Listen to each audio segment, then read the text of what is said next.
बिहार सरकार बिहार के छोटे लघु और मध्यम उद्योगों को बढ़ावा देने के लिए जो काम करने वाली है, जो नियम लेकर के आई है, उसको सुनेंगे तो आप खुश हो जाएंगे।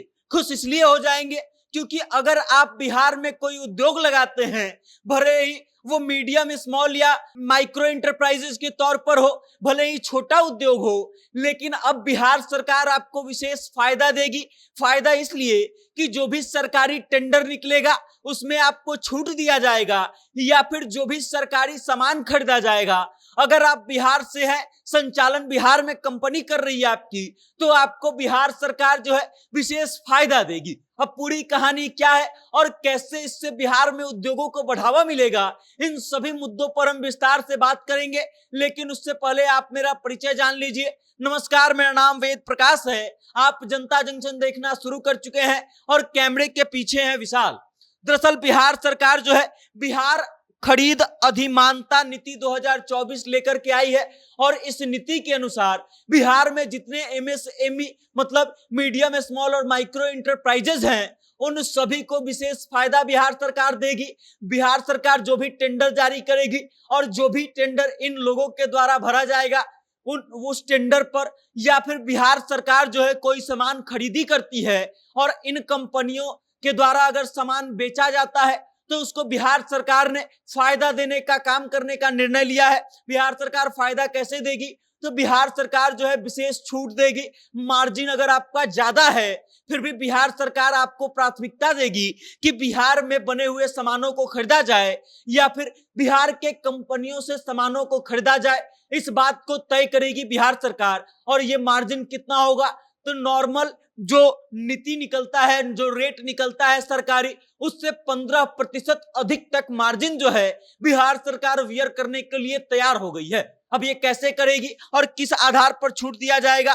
तो उसके लिए कुछ क्राइटेरिया रखी गई है, कुछ शर्तें रखी गई हैं। पहला ये कि जो कंपनी होगी वो बिहार में जीएसटी रजिस्टर्ड हो, और उसके बाद पिछले 1 साल से रजिस्टर्ड होना चाहिए। दूसरा जो तीसरा नियम जो है वो ये कहता है कि पिछले 1 साल से वो लगातार जीएसटी फाइलिंग करता हो। उसके बाद चौथा जो क्राइटेरिया है वो ये है कि उस कंपनी के 50% से अधिक कर्मचारी जो हैं, या फिर कम से कम 50% कर्मचारी बिहारी होने चाहिए, मतलब बिहार के लोग होने चाहिए। तब इन कंपनियों को बिहार सरकार जो है विशेष छूट देगी, और इस कारण से बिहार में न सिर्फ रोजगार के अवसर बढ़ेंगे, बल्कि बाहर से आने वाली कंपनियां भी बिहार में आकर के फैक्ट्री लगाएंगी और उसके बाद यहाँ पर सर्विसेज का निर्यात करेंगी या फिर प्रोडक्ट्स का निर्यात करेंगी, और इससे बिहार सरकार को फायदा होगा, बिहार को बहुत फायदा होगा।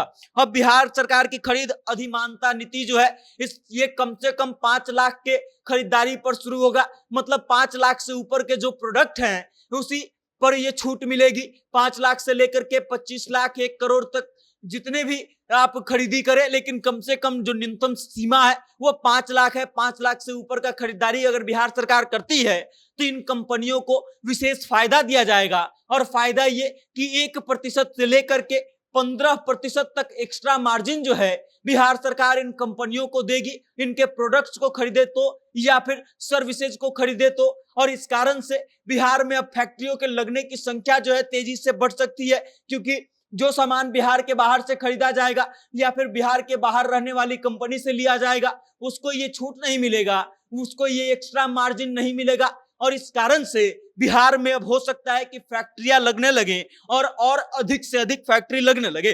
नीतीश मिश्रा जो है सोशल मीडिया पर एक पोस्ट साझा करते हैं और उसके माध्यम से इसकी जानकारी देते हैं, और ये लिखते हैं कि यशस्वी मुख्यमंत्री आदरणीय श्री नीतीश कुमार जी के नेतृत्व में बिहार खरीद अधिमानता नीति 2024 को राज्य मंत्री परिषद द्वारा स्वीकृति दी गई है, मतलब मंत्री परिषद से इसको पास कर दिया गया है और अब ये जल्दी ही लागू हो जाएगा।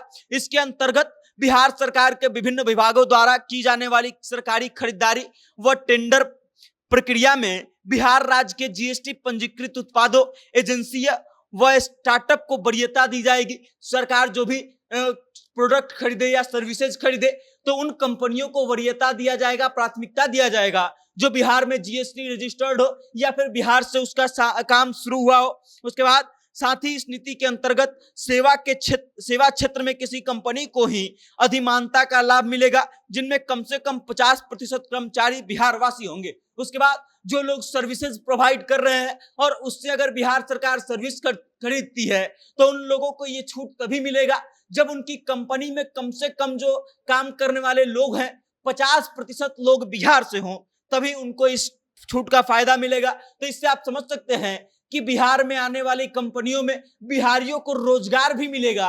यह भी नीतीश कुमार की सरकार तय कर रही है। इस निर्णय से न सिर्फ बिहार में औद्योगिक वातावरण बेहतर होगा और निवेश को बढ़ावा मिलेगा, अपितु स्थानीय स्तर पर रोजगार सृजन भी हो सकेगा। मतलब आप समझ सकते हैं कि जो बात हम आपको बता रहे हैं वो नीतीश मिश्रा भी लिख करके कह रहे हैं कि इससे न सिर्फ बिहार में औद्योगिक वातावरण को बढ़ावा मिलेगा बल्कि स्थानीय रोजगार करने वाले युवकों को नौकरी भी मिलेगी। उसके बाद इन सभी चीजों को लेकर के नीतीश मिश्रा ने तमाम फोटोज और गैजेट शेयर किए हैं, बिहार गैजेट, जिसमें ये इस चीज को प्रकाशित किया गया है और मंजूरी दी गई है। बाकी इस खबर को लेकर के आप क्या सोचते हैं और आपको क्या लगता है कि बिहार में इस नीति से कितने उद्योग आएंगे और इसका फायदा कितने लोगों को मिलेगा? अपनी राय कमेंट करके हम तक जरूर भेजिएगा और देखते रहिएगा जनता जंक्शन। बहुत बहुत धन्यवाद।